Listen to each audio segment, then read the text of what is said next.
Hello, hello, beautiful souls. So, I've been thinking a lot about freedom. Shocker, right?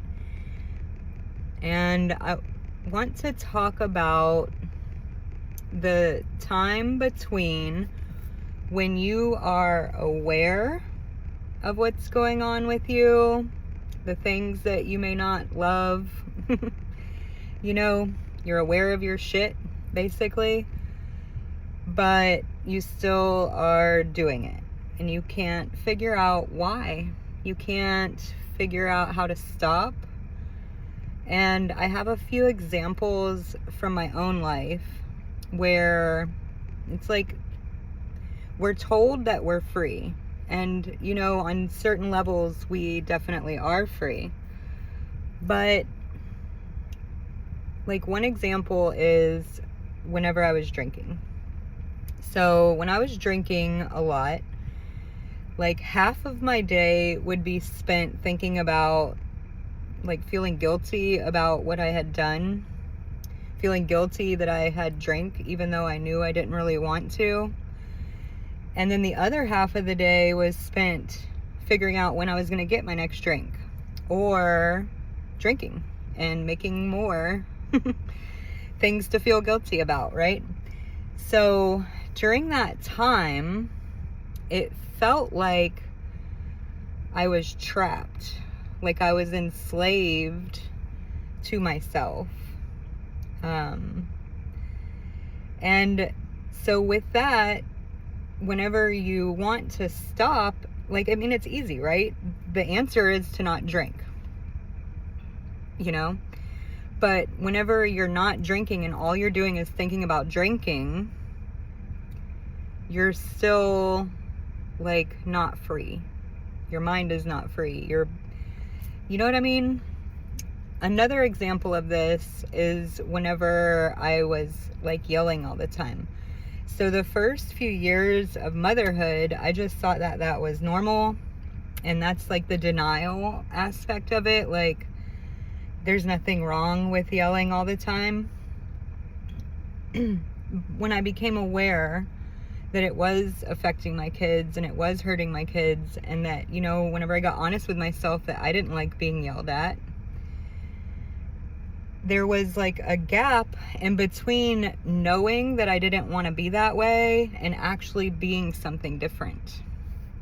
And it's whenever I would find myself yelling at my kids, it was like I wasn't in control. I think that's it. You lose control of yourself. And then what is actually controlling you then?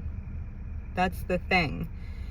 The alcohol was controlling me. My triggers were controlling me, instead of me being able to kind of create some space and observe what's going on and sit with what's going on, not shame or fix, what's going on, but actually sit with it and get curious about it and be compassionate with myself as to why I'm behaving in this way that I do not prefer. And that is the whole thing. That is the whole thing that I do.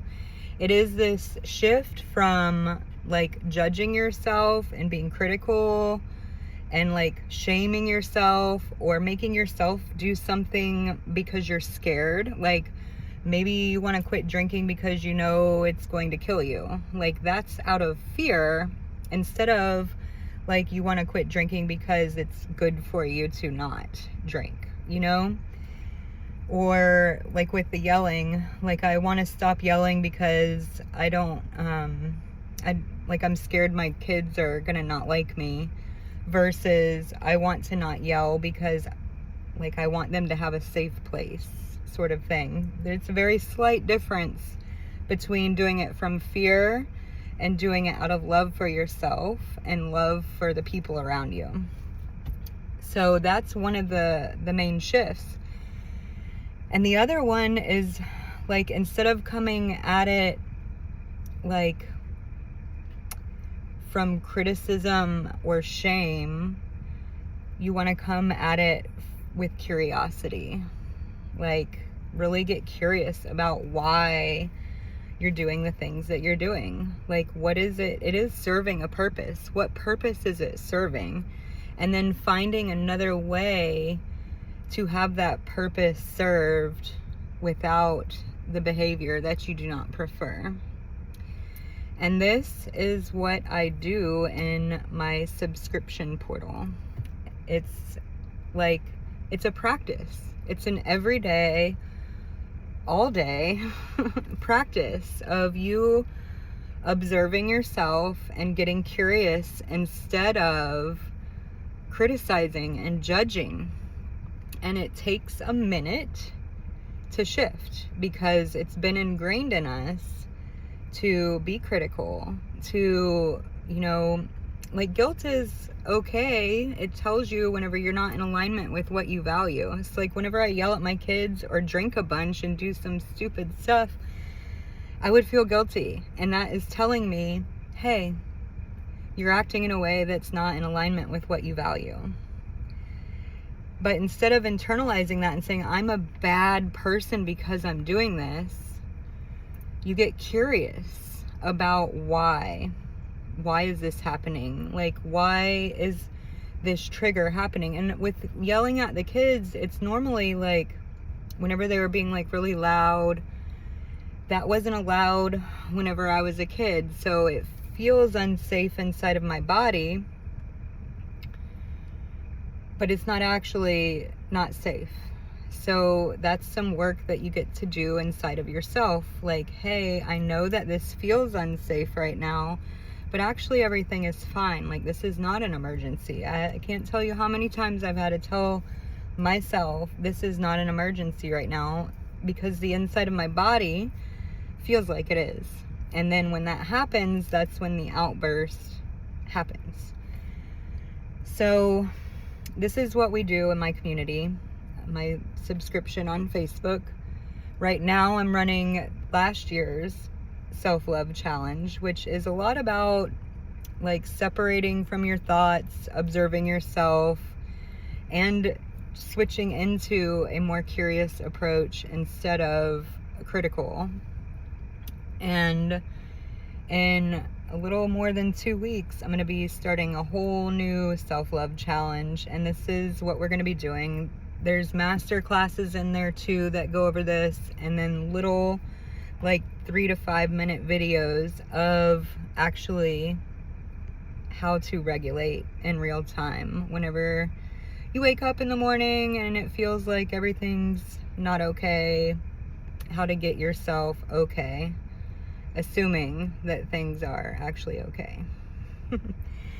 But I've just been thinking a lot about freedom and like that window between, they say awareness is 90% of the work, and I do believe that, but it is a special kind of hell being aware of what you're doing and then watching yourself keep doing it. And then it's a spiral too, because the reason that you do that is because you're being critical and shame and fear driven. So it just keeps on. You do the thing, you feel guilty and shame, you do the thing again because of that shame and guilt, and it just keeps going on. So we got to break that loop.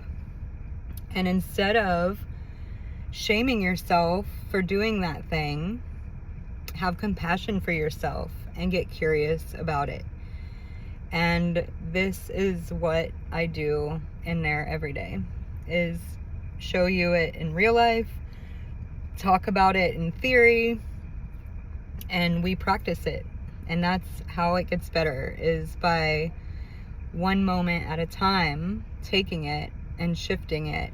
And then that time, because even whenever you start, like whenever I started doing this, like my initial reaction was still to shame myself, to judge myself, to be critical of myself. But then I noticed that and I'm like, oh, okay, wait, we need to sit with this and allow it to be there and see what message is underneath. And then there's like one thing worked out. The way I see it in my head is like this huge knot. Like, let's say you have 10 necklaces and they're all knotted together.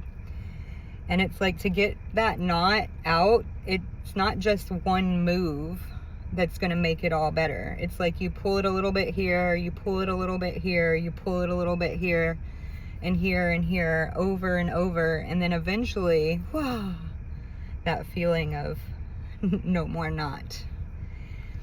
I love untying knots, by the way. It's like my favorite thing. And I think that that is what I do on an internal level.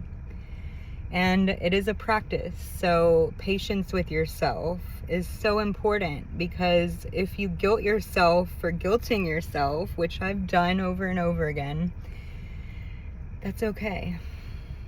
It's part of it. And then the next time, the amount of time that you guilt yourself will be a little bit less, and you'll switch into compassion, and then that'll get less, and then more of compassion, and then less, and then more of compassion, and before you know it, you're free. And isn't that what we all want? To be free?